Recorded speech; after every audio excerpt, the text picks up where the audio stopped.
Hello sir. Telugu Desam పార్టీకి సంబంధించి ABN Radhakrishna నిన్న చేసిన కామెంట్ పట్ల మీ అభిప్రాయం ఏంటి సార్? రాధాకృష్ణ ఏబిఎన్ యజమాని రాధాకృష్ణ జర్నలిస్ట్ కూడా ప్రతి ఆదివారం ఒక విశ్లేషణ చేస్తుంటారు. అనేక విశ్లేషణలో భాగంగా నిన్న కూడా టీడీపీ పార్టీకి సంబంధించి ఒక విశ్లేషణ చేశారు. ప్రధానంగా టీడీపీ పార్టీ వచ్చే 5 ఏళ్ల తర్వాత కూడా అధికారంలోకి రావాలంటే ఏం చేయాలి అనేది ఒక విశ్లేషణ. అందులో ఏబిఎన్ రాధాకృష్ణ కోరిక కూడా దాగుంది. వచ్చే 5 ఏళ్ల తర్వాత కూడా ఖచ్చితంగా టీడీపీ రావాలని ఆయన కోరుకుంటున్నాడు. కోరుకోవడంలో తప్పేం లేదు. అయితే ఇందులో ఆయన బాధ కూడా ఉంది. అయ్యో రాదేమో 2029లో తెలుగుదేశం పార్టీ రాదేమో, రాకపోతే ఎట్లా అనే ఒక బాధ కూడా ఉంది.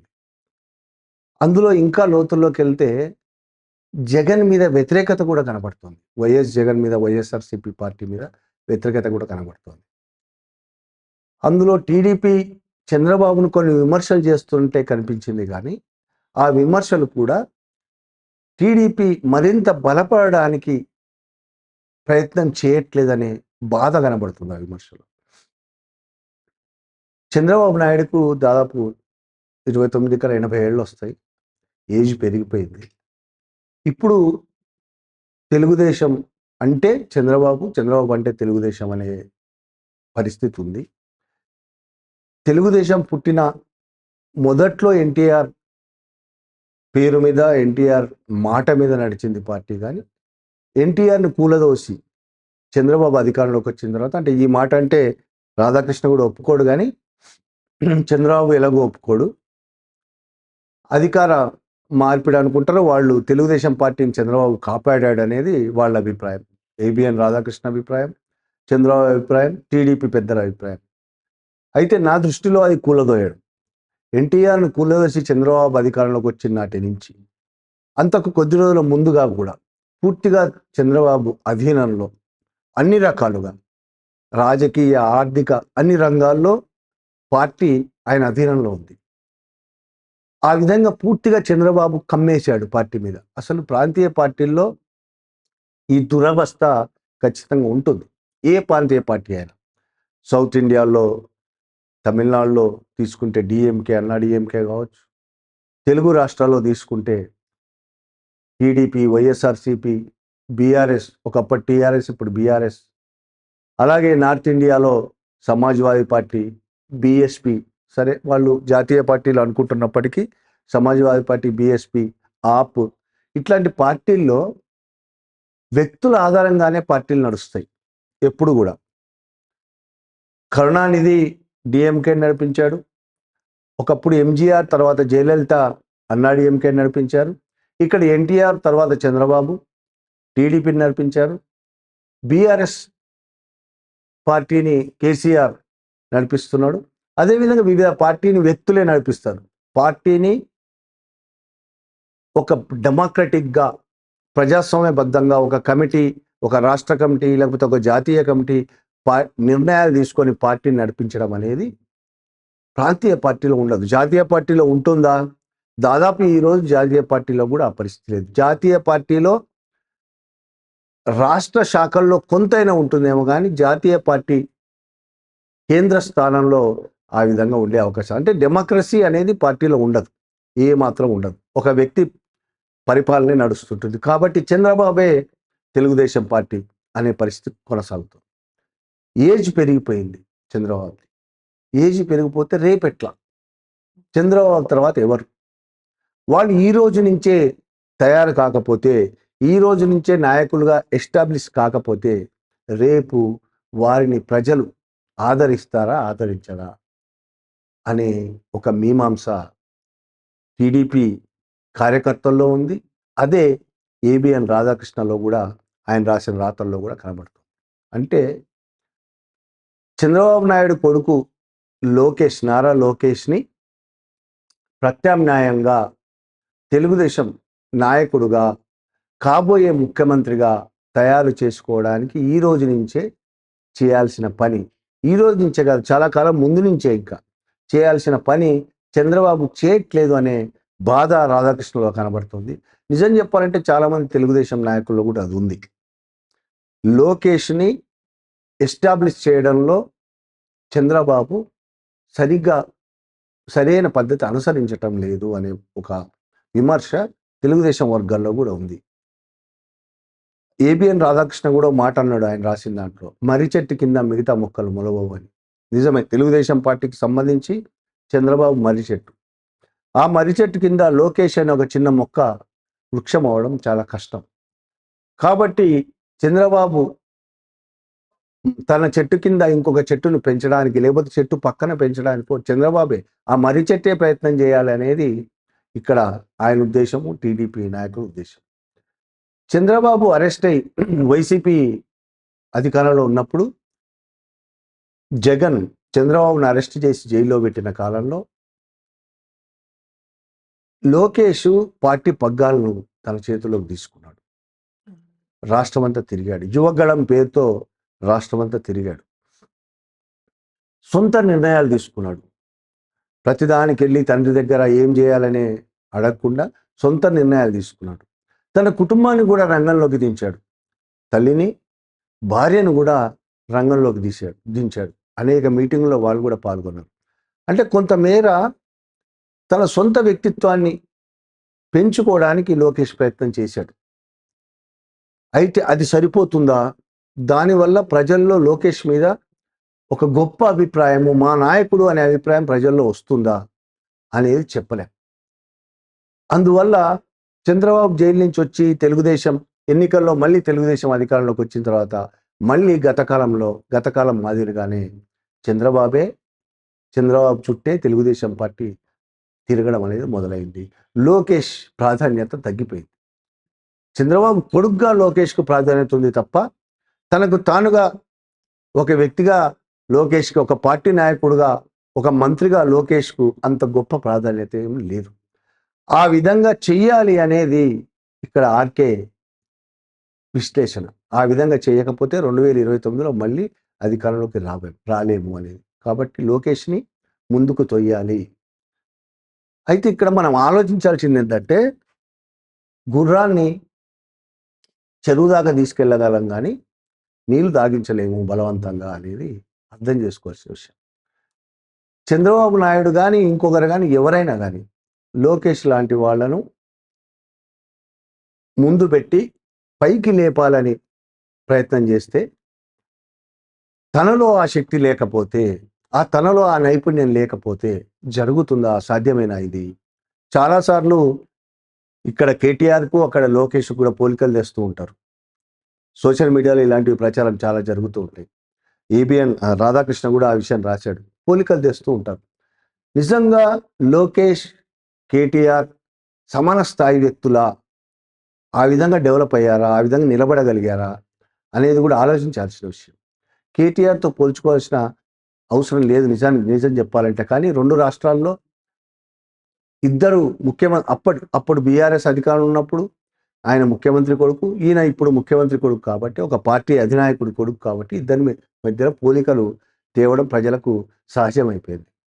నిజం చెప్పాలంటే కేటీఆర్ లోకేష్ కంటే చాలా లేటుగానే రాజకీయాల్లోకి వచ్చాడు. కానీ కేటీఆర్ చాలా తొందరగా పికప్ అయ్యాడు. అమెరికాలో చదువుకొని రావడం, తర్వాత ముందు నుంచి వాళ్ళ నాన్న రాజకీయాలను గమనిస్తూ ఉండడం, తెలంగాణ ఉద్యమంలో చాలా లేటుగా వచ్చి చేరినప్పటికీ తెలంగాణ ఉద్యమంలో పాల్గొనడం ఆయన కొంత రాజకీయ పరిణితి తీసుకొచ్చింది. వ్యక్తిగతంగా కూడా ఆయనకున్న నైపుణ్యాలు ఆయన కొంత రాజకీయ నాయకుడిగా నిలబెట్టడానికి ఉపయోగపడ్డాయి. ఆయనతో పోల్చుకుంటే లోకేష్కి అది అంతగా లేదు. ఎవరు ఎంత ప్రయత్నించినా, ఎంత జాకీని పెట్టి లేపడానికి ప్రయత్నించినా లేవడం అంత ఈజీ కాదు.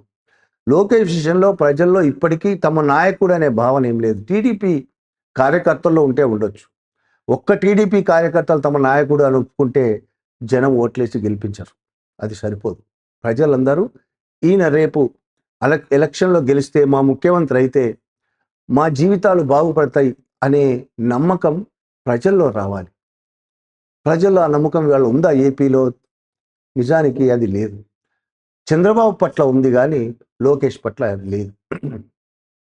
దానికి సంబంధించి లోకేష్ తనను తాను డెవలప్ చేసుకోవడానికి ప్రయత్నం చేశాడేమో కానీ అది అంతగా విజయవంతం కాలేదు.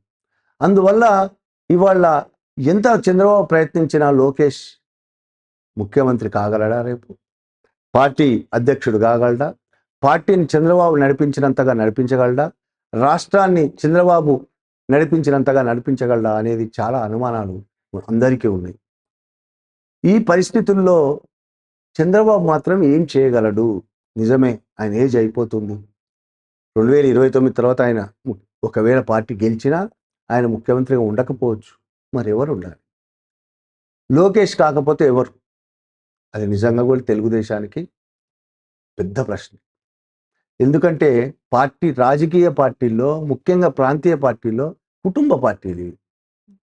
కుటుంబంలో ఉన్న వాళ్ళు మాత్రమే ఒకరి తర్వాత ఒకరు నాయకులు అవుతారు. కానీ ఉదాహరణకి తమిళనాడు డిఎంకే కరుణానిధి చనిపోయిన తర్వాత కరుణానిధి కొడుకు స్టాలిన్ అధ్యక్షుడయ్యాడు తప్ప ఇంకో ఇంకో నాయకుడు అధ్యక్షుడు కాలేదు. సమాజ్వాదీ పార్టీ ములాయం సింగ్ యాదవ్ చనిపోయిన తర్వాత ఆయన కొడుకు అఖిలేష్ యాదవ్ నాయకుడు అయ్యాడు తప్ప మరెవరో కాలేదు. వాళ్ళ చిన్నాన్న ప్రయత్నించినా ఫెయిల్ అయిపోయాడు. ఈ విధంగా పార్టీల్లో ఇప్పుడు కేసీఆర్ తర్వాత కూడా ఎవరు అంటే కేటీఆర్ అనే ప్రచారం జరుగుతోంది. సహజం అది. అక్కడ కూడా అంతే. అలాంటి పరిస్థితుల్లో లోకేష్ అంత వర్త్ఫుల్ నాయకుడు కాకపోతే తెలుగుదేశం పార్టీ ఏంటి? మనం పైకి ఆలోచిస్తే ఇది తెలుగుదేశం నాయకులు ఏబిఎన్ రాధాకృష్ణ లాంటి వాళ్ళే ఆలోచిస్తున్నట్టు అనిపిస్తుంటుంది. కానీ దీని వెనక ఇంకా చాలామంది ఈ పార్టీలను నడిపించే వర్గాలు ఉంటాయి. తెలుగుదేశం పార్టీ అధికారంలో ఉన్నవి ఎవరికైతే అవసరమో, ఏ పెట్టుబడిదారులకైతే అవసరమో వాళ్లకు రేపెవరు అనే ప్రశ్న మనకంటే ఎక్కువగా ఉంటుంది. రేపు ఎవరినైనా తయారు చేయాలనే కోరిక ప్రజల కంటే వాళ్ళకి ఎక్కువగా ఉంటుంది. వాళ్ళ ప్రయోజనాలు తీర్చడానికి తెలుగుదేశం పార్టీ ఉపయోగపడాలంటే తెలుగుదేశం పార్టీకి సరైన నాయకుడు కావాలనే కోరిక దాన్ని నడిపించే పెట్టుబడిదారులకు, అది అధికారంలోకి వస్తే ఉపయోగించుకొని లాభపడే పెట్టుబడిదారులకు ఎక్కువ అవసరం. వైఎస్ఆర్సీపీ పార్టీ అయినా అంతే, ఇదైనా అంతే, బీఆర్ఎస్ అయినంత, కాంగ్రెస్ బీజేపీ ఏదైనా అంతే. వాళ్ళు నడిపించే క్యాపిటలిస్టులు వాళ్ళని ఆర్థికంగా అన్ని విధాలుగా ఆదుకుని అన్ని విధాలుగా బలపరిచే క్యాపిటలిస్టులకు నాయకులు తయారు కావడం ఎక్కువ అవసరం. వాళ్ళు కూడా ఆ ప్రయత్నాల్లో ఉండొచ్చు. ఇప్పటికే టీడీపీ చంద్రబాబు తర్వాత ఎవరు అనే ప్రయత్నాల్లో ఉండొచ్చు. రకరకాల చర్చలు జరుగుతున్నాయి ఏపీ రాజకీయాలకు సంబంధించి. ఎన్ని చర్చలు జరిగినా చుట్టూ తిరిగి మళ్ళీ లోకేష్ దగ్గరికే వచ్చి ఆగిపోతున్నాయి. అది సాధ్యమా కాదా అనేది టైం తేల్చాల్సిందే. మరొకటి, ఏబిఎన్ రాధాకృష్ణ రాసిన రాతల్లో లేకపోతే ఏబిఎన్ టీవీలో ప్రసారమైన దాంట్లో కానీ జగన్ అధికారంలో ఉన్నప్పుడు తెలుగుదేశం నాయకులను అరెస్ట్ చేసి పోలీస్ స్టేషన్ తీసుకెళ్ళిన దాకా, ఎఫ్ఐఆర్ బుక్ అయిన దాకా వాళ్ళ మీద ఉన్న కేసులు ఏంటో కూడా తెలియకపోయేవి. కాబట్టి వాళ్ళు ముందుగానే కోర్టుకు వెళ్ళి బెయిల్ తెచ్చుకునే అవకాశం లేకపోయేది. కానీ తెలుగుదేశం హయాంలో, తెలుగుదేశం చంద్రబాబు నాయుడు అధికారంలోకి వచ్చిన తర్వాత వైసీపీ నాయకుల్ని ఎవరైనా అరెస్ట్ చేయాల్సి వస్తే ముందే ప్రకటిస్తున్నారు, కేసు ఏంటో చెప్తున్నారు, అందువల్ల వాళ్ళు ముందు కోర్టుకు వెళ్ళి బెయిల్ తెచ్చుకుంటున్నారు అనేది రాశాడు. నిజం చెప్పాలంటే ఇది చట్టానికి సంబంధించిన, రాజ్యాంగానికి సంబంధించిన, ప్రజల హక్కులకు సంబంధించిన అంశం. ఇందులో నాకు కనిపించింది ఏంటంటే జగన్ చేసిన తప్పును నువ్వు చెయ్యి. జగన్ తప్పు చేశాడు కాబట్టి నువ్వు కూడా అదే చెయ్యి. అలా చేయకపోతే నువ్వు నష్టపోతావు. టీడీపీ కార్యకర్తలంటూ బాధపడుతున్నారు, నువ్వు జగన్ మీద సరైన చర్యలు తీసుకోవట్లేదు, వైసీపీ వాళ్ళ మీద సరైన చర్యలు తీసుకోవట్లేదని టీడీపీ కార్యకర్తలు బాధపడుతున్నారని ఆయన బాధపడ్డాడు. నిజం చెప్పాలంటే ఒకరి మీద కేసు పెట్టినప్పుడు వాళ్ళకు ఆ కేసు సంబంధించిన డీటెయిల్స్ ఖచ్చితంగా చెప్పి తీరాలి. చట్ట ప్రకారం నీ మీద ఏం కేసు పెడుతున్నాం, ఎందుకు పెడుతున్నాం అన్నీ వివరంగా చెప్పి తీరాలి. చెప్పడంలో తప్పు లేకపోవడం కాదు, ఖచ్చితంగా తెలుసుకోవడం వాళ్ళ హక్కు, నిందితుడి హక్కు. ఆ విధంగా చంద్రబాబు నాయుడు టీడీపీలో ఇప్పుడున్న ప్రభుత్వం చేస్తుందంటే బాధపడాల్సిన అవసరం లేదు. కానీ ఇక్కడ ఏబిఎన్ రాధాకృష్ణ బాధపడుతున్నాడు. జగన్ అలా చేయలేదు కదా, నువ్వెందుకు చేస్తున్నావు? కానీ ఒక జర్నలిస్ట్గా మనం ఆ విధంగా మాట్లాడడం కరెక్ట్ కాదనేది నా అభిప్రాయం. అదేవిధంగా జగన్ వైసీపీ నాయకుల మీద గతంలో టీడీపీ మీద ఆ పార్టీ అధికారంలో ఉన్నప్పుడు ఏ విధమైన చర్యలు తీసుకున్నారు, అరెస్టులు చేశారు, హింసలు పెట్టారు. ఇప్పుడు చంద్రబాబు నాయుడు అలా చేయట్లేదు అని బాధ ఉంది ఆయనలో. ఆ విధంగా చేయడం తప్పని కదా వీళ్ళు చెప్పే అధికారంలోకి వచ్చింది. జగన్ తప్పు చేశాడు, జగన్ పార్టీ ప్రభుత్వం తప్పు చేసింది. టీడీపీ నాయకుల మీద వేధింపులు పెరిగిపోయినాయి, అక్రమ అరెస్టులు చేశారు అని అక్రమ అరెస్టులు చేశారనే ప్రచారం చేసి అవన్నీ తప్పు అని చెప్తూ కదా వీళ్ళు అధికారంలోకి వచ్చారు. వీళ్ళు మళ్ళీ అవే తప్పులు చేయమని ఏబిఎన్ రాధాకృష్ణ వాళ్ళకు బోధిస్తున్నాడు. ఇది ఖచ్చితంగా తప్పు. ఖచ్చితంగా చట్ట ప్రకారం నడుచుకోవాలి పోలీసులు. అధికారంలో ఉన్న పార్టీ ఏది చెప్తే దాని ప్రకారం అదే ఫాలో అవ్వడం అని జగన్ హయాంలో జరిగింది. టీడీపీ హయాంలో కూడా అదే జరగాలని కోరుకోవడం అనేది తప్పు. ఖచ్చితంగా చట్ట వ్యతిరేకం అది. ఆ విధంగా జరగకూడదు. ఇక్కడ సెంటర్ పాయింట్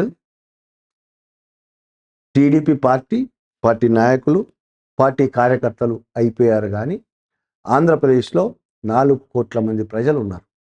వాళ్ళ గురించి కాదు ఈ ఘోష అంతా, ఈ బాధ అంతా వాళ్ళ గురించి కాదు. ఎవరి గురించి? టీడీపీ, చంద్రబాబు నాయుడు ఫ్యామిలీ, లోకేష్, ఆ టీడీపీ నాయకులు, టీడీపీ కార్యకర్తల గురించి మాత్రమే ఈ బాధ అంతా.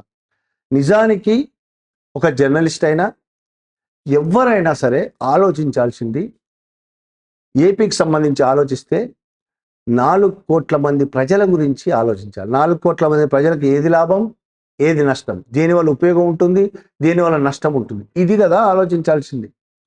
ఇలా కాకుండా ప్రజలు కేంద్రీకృతంగా కాకుండా రాజకీయ పార్టీలను కేంద్రీకృతంగా చేసి విశ్లేషణ చేయడమే తప్పు. ఒక రాష్ట్రం అభివృద్ధి చెందాలంటే ఒక రాజకీయ పార్టీయే కాదు, రాష్ట్రం అభివృద్ధి చెందాలంటే రాజకీయ పార్టీ అభివృద్ధి చెందడం కాదు, రాజకీయ పార్టీలో ఉన్న మంత్రులు, నాయకులు అభివృద్ధి చెందడం కాదు. రాష్ట్రం అభివృద్ధి చెందాలంటే కింద ఉన్న కూలీతో సహా, రైతు కూలీ, కార్మికుడితో సహా, పైన ఉన్న వ్యాపారస్తులు, బిజినెస్ మెన్ దాకా ప్రతి ఒక్కరూ సమానంగా అభివృద్ధి చెందడం ఎలా? అది అభివృద్ధి చెందడం అంటే. అభివృద్ధి చెందడం అంటే మనకున్న ఇప్పుడు చెప్తున్న అనేక రూపాలు, ఫ్లైఓవర్లు, సాఫ్ట్వేర్ కంపెనీలు, విమానాశ్రయాలు, ఇవే అభివృద్ధిగా ఇవాళ మనకు చూపిస్తున్నారు, ప్రచారం చేస్తున్నారు, మనల్ని నమ్మిస్తున్నది మీడియా. 10 విమానాశ్రయాలు కడతామంటే అద్భుతంగా అభివృద్ధి చెందుతుంది. అసలు అభివృద్ధి ప్రజలు వాళ్ళ ఇప్పుడున్న స్థాయి నుంచి, ఆర్థిక స్థాయి నుంచి మరింత మెరుగు పడడమే అభివృద్ధి అంటే. ఆ విధంగా అభివృద్ధి చుట్టూ విశ్లేషణలు, చర్చలు సాగాలి. కానీ ఇక్కడ జరుగుతున్నది చంద్రబాబు నాయుడు తర్వాత ఎవరు, దానివల్ల చంద్రబాబు నాయుడుతో ఎవరు వచ్చినా, లోకేష్ వచ్చినా, లేకపోతే జగన్ వచ్చినా, ఎవరు వచ్చినా ఏం ఉపయోగం ప్రజలకు అనేది చర్చ జరగాలి. ఈ చర్చ మొత్తంలో ఇంకొకటి కూడా ప్రధానంగా ఉంది. గతంలో కూడా నేను ఒక వీడియోలో చెప్పాను సేమ్. ఈ విధమైన పరిస్థితులు చంద్రబాబు చాలా సాఫ్ట్గా ఉండడం వల్ల, పవన్ చాలా దూకుడుగా ఉండడం వల్ల రేపు బీజేపీ ప్లస్ పవన్ కళ్యాణ్లు కలిసి చంద్రబాబుకు వ్యతిరేకంగా పోయే అవకాశం ఉంది అనేది ఇంకొక వాదన. ఆ వాదన కూడా ఏబిఎన్ రాధాకృష్ణ చేశాడు.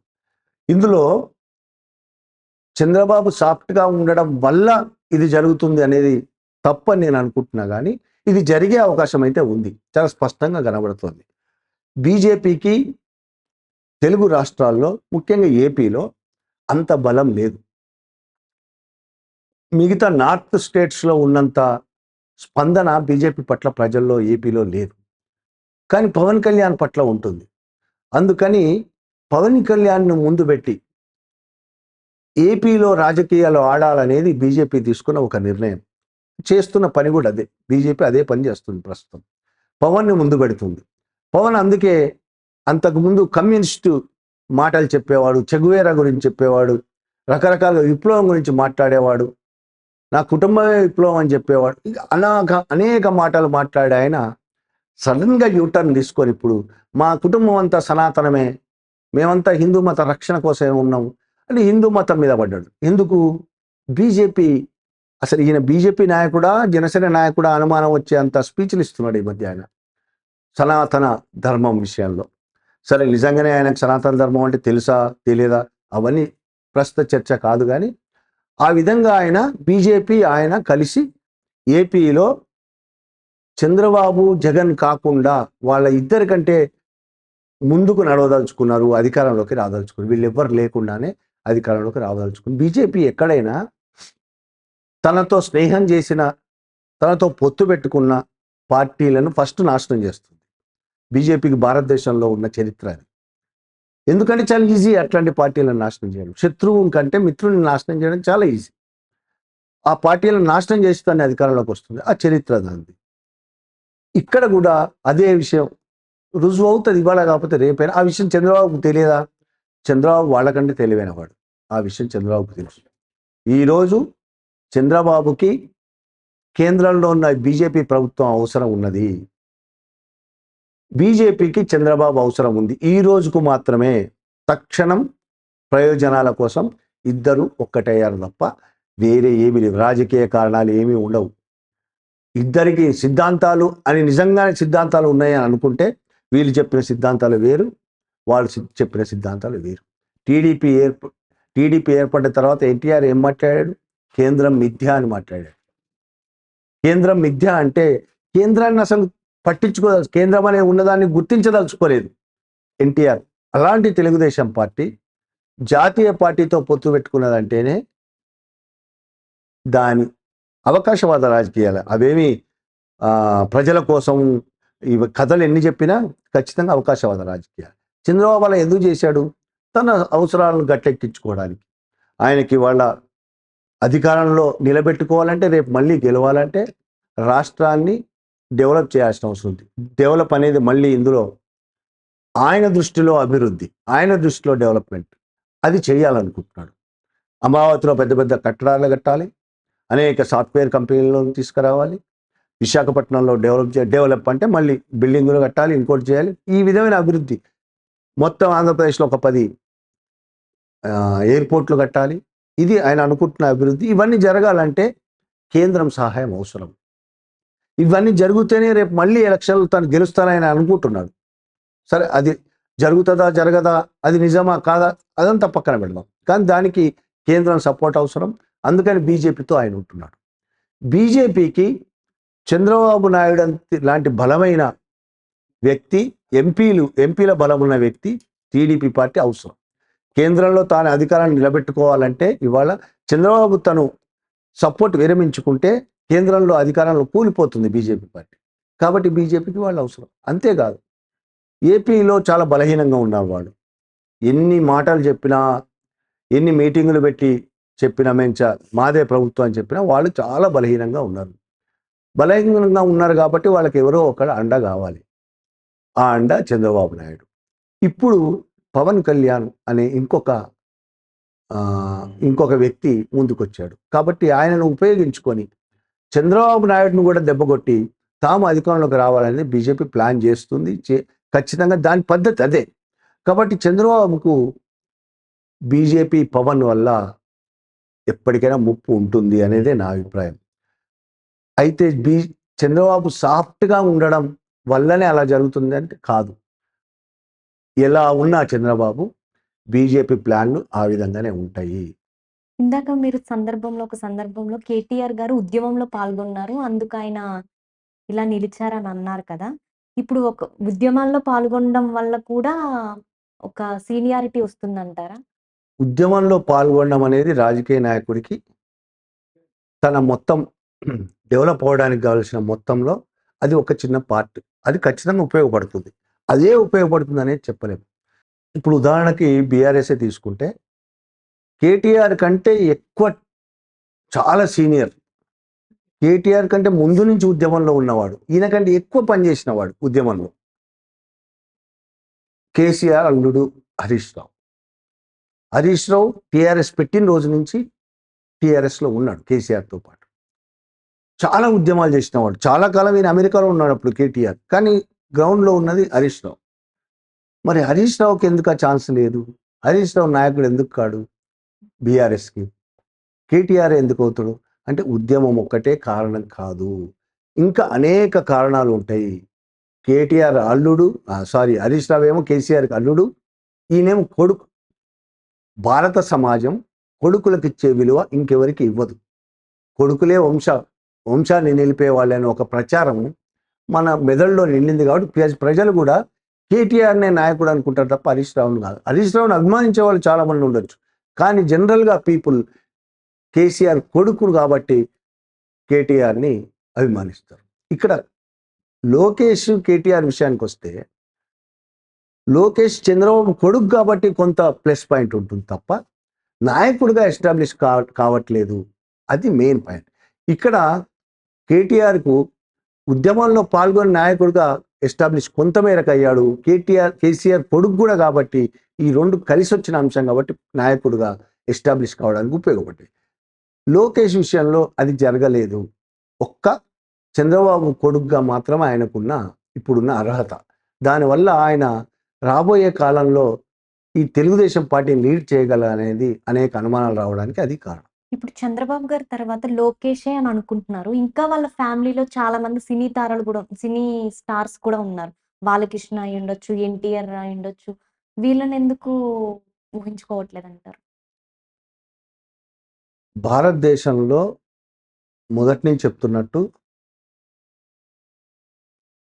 ఎవరైతే అధికారంలో ఉంటారో వాళ్ళ పిల్లలు, వాళ్ళ తర్వాత వాళ్ళ పిల్లలు, వాళ్ళ తర్వాత వాళ్ళ పిల్లలను ఒక ఆచారం, ఒక రకమైన దురాచారమా మంచి ఆచారమా కొనసాగుతూ వస్తున్నది. రాజుల కాలంలో కూడా అదే జరిగింది. కొడుకు లేకపోతే దత్తత తీసుకొని మరీ చేశారు తప్ప అల్లుళ్ళనో ఇంకోళ్ళనో అధికారంలోకి రానియలేదు. సేమ్ ఇక్కడ కూడా నారా కుటుంబమే అధికారంలో ఉండాలి, నందమూరి కుటుంబం కాదు. నందమూరి కుటుంబం నుంచి అధికారం లాగేసుకున్నాడు చంద్రబాబు. నారా కుటుంబం లాగేసుకున్నది నందమూరి కుటుంబం నుంచి. మళ్ళీ నందమూరి కుటుంబానికి అధికారం ఇస్తాడా చంద్రబాబు? ఎంత దగ్గరైనప్పటికీ. లోకేష్కి మామ, బాలకృష్ణ కూతుర్ని లోకేష్ చేసుకున్నాడు కాబట్టి మామ అయినప్పటికీ ఇవ్వడానికి ఈ పితృస్వామిక భావజాలం ఒప్పుకోదు. భారతదేశం మొత్తంలో కూడా ఒక్క తెలుగుదేశం సంబంధించి కాదు, తెలుగుదేశం కార్యకర్తలు కూడా వారసుడుగా లోకేష్ని అంగీకరిస్తారు తప్ప బాలకృష్ణనో జూనియర్ ఎన్టీఆర్నో అంగీకరించారు. ఇక జూనియర్ ఎన్టీఆర్ విషయం ప్రత్యేకత ఇందులో ప్రత్యేకత ఉంది. జూనియర్ ఎన్టీఆర్ విషయంలో ఆ రెండు కుటుంబాలకి, జూనియర్ ఎన్టీఆర్కు చంద్రబాబుకు చాలా కాలంగా ఏమంటారు గొడవలు ఉన్నాయి. అయితే బహిరంగంగా రావట్లేదు, కానీ గొడవలు ఉన్నాయి. జూనియర్ ఎన్టీఆర్ ఒకప్పుడు టీడీపీకి సపోర్ట్ చేసి ప్రచారం చేశాడు, కానీ ఆ తర్వాత కాలంలో జూనియర్ ఎన్టీఆర్ని రాకుండా చాలా జాగ్రత్త పడుతున్నాడు చంద్రబాబు. ఎందుకంటే మనం ఎన్ని చెప్పుకున్నా చంద్రబాబు తర్వాత ఆయన కొడుకు అని ఎన్ని చెప్పుకున్నా ఒక్కొక్కసారి పీపుల్ చంద్రబాబు తర్వాత ఆయన కొడుకు నైపుణ్యము నాయకత్వ లక్షణాలు లేకపోతే ఇంకొక వైపు చూసే అవకాశం ఉంది.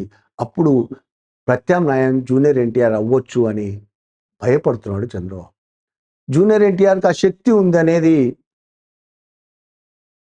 ఏమంటారు ఆ సామాజిక నేపథ్యం ఉన్న వాళ్ళు కూడా జూనియర్ ఎన్టీఆర్కి ఆ శక్తి ఉందని నమ్ముతున్నారు. టీడీపీని నడిపించే ఏదైతే క్యాపిటలిస్ట్ గ్రూప్ ఉందో వాళ్ళు కూడా జూనియర్ ఎన్టీఆర్కి ఆ శక్తి ఉంది అనేది నమ్ముతారు. బాలకృష్ణ విషయంలో అంత నమ్మకం లేదు, జూనియర్ ఎన్టీఆర్ విషయంలో ఆ నమ్మకం ఉంది. అది నిజమా ఉట్టి నమ్మకమేనా అనేది కూడా మనం తేల్చలేము, ఎందుకంటే ఆయన రాజకీయాల్లో లేడు. చిన్న వయసు కూడా రాజకీయాల్లో ఎప్పుడు పాల్గొనలేదు. ఒక ఎన్నికల ప్రచారంలోకి వెళ్ళి ఓ 4 మాటలు చెప్పి రావడం తప్ప రాజకీయాల్లో పాల్గొలేదు. ఆయన రాజకీయ అవగాహన ఎంత అనేది కూడా మనకు తెలియదు. వీళ్ళు ఊహిస్తున్నామని నిజమవుతాయో కాదా కూడా తెలియదు, కానీ తనకు ప్రత్యామ్నాయం అవుతాడు, తన కొడుకు ప్రత్యామ్నాయం అవుతాడు అని చంద్రబాబు భయపడుతున్నాడు. కాబట్టి జూనియర్ ఎన్టీఆర్ని చాలా కాలంగా దూరమే పెట్టాడు. కాబట్టి జూనియర్ ఎన్టీఆర్ దగ్గరే అవకాశం లేదు ఇప్పుడు ఆ కుటుంబానికి, టీడీపీ పార్టీకి. ఇప్పుడు కొత్తగా టీడీపీ పార్టీలో వచ్చి చేరే అవకాశం అయితే లేదు. ఏమైనా అనుకోని సంఘటనలు జరిగి టీడీపీలో పెద్ద ఎత్తున తిరుగుబాటు వచ్చి, లోకేష్ మాకొద్దు అనే టీడీపీలో పెద్ద ఎత్తున తిరుగుబాటు వచ్చి జూనియర్ ఎన్టీఆర్ వైపు మళ్ళితే అప్పుడు చెప్పలేము. అలా జరుగుతాయా? ఖచ్చితంగా చెప్పలేము. మనం జ్యోతిష్యులం కాదు కాబట్టి ఖచ్చితంగా ఇది జరుగుతుంది. జ్యోతిష్యులు చెప్పేది కూడా కరెక్ట్ అవుతుందని నా ఉద్దేశం కాదు. ఖచ్చితంగా ఇదైతే జరుగుతుందని చెప్పలేం, కానీ అట్లా అవకాశం ఉంది తప్ప జూనియర్ ఎన్టీఆర్నో బాలకృష్ణనో చంద్రబాబు రానియడు. బాలకృష్ణను ఎక్కడ ఉంచాలో అక్కడే ఉంచుతాడు. అంతకుముందు హరికృష్ణను ఏ విధంగా చేశాడో బాలకృష్ణ కూడా అణిగిమణిగి ఉన్నంత వరకే, బావ చెప్పినట్టు ఇన్నంత వరకే బాలకృష్ణ నూకలు జల్లుతాయి అక్కడ, లేకపోతే ఆయన పరిస్థితి కూడా పక్కకు పోతుంది. తన కొడుకు తప్ప చంద్రబాబు నాయుడు ఇంకొకరిని అధికారంలోకి రానివ్వాలని అనుకోడు. కొడుకునే ఎస్టాబ్లిష్ చేయాలని ప్లాన్ చేస్తాడు. ఇప్పుడు ఇలా చూసుకున్నట్లయితే సార్, ఇప్పుడు తెలుగుదేశం పార్టీలోనే ఈయన అవ్వలేరు, ఈయనకి లేదు నాయకత్వం వహించే కెపాసిటీ లేదు అని అనుకుంటున్నాం కాబట్టి, ఇప్పుడు అందులో చాలా పెద్ద పెద్ద నాయకులు ఉంటారు కదా సార్, సీనియర్ నాయకులు. వాళ్ళు కూడా అయ్యే అవకాశాలు ఉండవంటారా? మన దేశంలో అయితే అట్లాంటి పరిస్థితి లేదు ప్రస్తుతానికి. ఏ పార్టీ కూడా, కుటుంబ పార్టీలను ముందే చెప్పాను నేను, వేరే వాళ్ళ కుటుంబం వాళ్ళు తప్ప వేరే వాళ్ళ నాయకులను కానివ్వరు. ఉదాహరణకి కర్ణాటకలో జనతాదళ్ ఎస్ అనే పార్టీ ఏర్పడ్డది. దేవగౌడే దానికి నాయకుడు. దేవగౌడ ముఖ్యమంత్రికి గురి చేశాడు, ప్రధానమంత్రికి గురి చేశాడు. దేవగౌడ చాలా బలమైన పార్టీ. ఆ పార్టీ నెక్స్ట్ నాయకత్వ స్థాయికి వచ్చింది సిద్ధరామయ్య. ఈరోజు కాంగ్రెస్ పార్టీలో ఉండి ముఖ్యమంత్రిగా ఉన్న సిద్ధరామయ్య జేడీఎస్లో నెంబర్ 2, దేవగౌడ తర్వాత ఆయన. కానీ దేవగౌడ ఏం చేశాడు? సిద్ధరామయ్యని పక్కకు తప్పించి ఆయన కొడుకు అయిన కుమారస్వామిని ముఖ్యమంత్రిని చేశాడు. కుమారస్వామికి ఇంపార్టెన్స్ ఇచ్చాడు. నాయకత్వ లక్షణాలు, ప్రజల గౌరవ మన్ననలు పొందిన సిద్ధరామయ్యను కాకుండా, ఆ స్థాయిలో ఉన్నా కూడా సిద్ధరామయ్యను కాకుండా, ఆ స్థాయి లేకపోయినప్పటికీ కుమారస్వామి అతనికి తన కొడుకు కాబట్టి ముందుకు తీసుకొచ్చాడు. ఏం జరిగింది అప్పుడు? సిద్ధరామయ్య బయటికి వెళ్ళిపోయాడు. ఇప్పుడు కాంగ్రెస్లో ఉన్నాడు. జేడీఎస్ బలహీనపడిపోయింది. కాంగ్రెస్ గెలిచి సిద్ధరామయ్య ముఖ్యమంత్రి అయ్యాడు. అట్లా ఏ రాష్ట్రంలోనైనా మన ప్రాంతీయ పార్టీ తీసుకుంటే నాయకుల పిల్లలు అవ్వాలి తప్ప వేరే వాళ్ళు అవ్వడం అవకాశం లేదు. అయితే ఒరిస్సాలో నవీన్ పట్నాయక్ పరిస్థితికి వచ్చేసరికి కొంత తేడా కనబడుతుంది. ఆయన పెళ్లి చేసుకోలేదు, పిల్లలు లేరు. కాబట్టి రేపు పిల్లలు లేరు కాబట్టి ఆ పార్టీకి వేరే వాళ్ళ అధికారంలోకి వచ్చి నాయకత్వం వహించే అవకాశం ఉంటుంది తప్ప, పిల్లలు ఉండి కూడా పిల్లలు లేకపోతే భార్య అవుతుంది, భార్య నాయకులు చేస్తారు అంతే తప్ప వేరే వాళ్ళను ఏ నాయకత్వం కూడా, ఏ నాయకులు కూడా ఒప్పుకునే పరిస్థితి లేదు. తమ రక్తం ఉండాలని కోరుకుంటారు. అది ప్రస్తుతం భారతదేశంలో ఉన్న పరిస్థితి. ఇప్పుడు అలా అయితే తెలుగుదేశం పార్టీలో ఇప్పుడు చంద్రబాబు నాయుడు తర్వాత లోకేష్ వచ్చారనుకోండి, ఇంకా తెలుగుదేశం పార్టీ ఇంక లేనట్టేనా? లేనట్ట ఉన్నట్ట ఇవాళ మనం ఊహించలేము. ఇవాళ బలహీనంగా ఉన్న లోకేష్ రేపు బలంగా తయారు కావచ్చు, ఖచ్చితంగా అవుతాడని కూడా చెప్పలేము. కాబట్టి లోకేష్ ఏ విధంగా ఉంటాడు అనే దాని మీద, ఏ విధంగా డెవలప్ అవుతాడనే దాని మీద తెలుగుదేశం భవిష్యత్తు ఆధారపడి ఉంటుంది.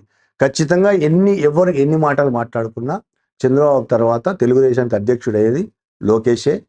ఒకవేళ పార్టీ అధికారంలోకి వస్తే ముఖ్యమంత్రి అయ్యేది కూడా లోకేషే. అది నిలబెట్టుకుంటాడా లేదా అనేది లోకేష్ మీద ఆధారపడి ఉంటుంది. Thank you sir.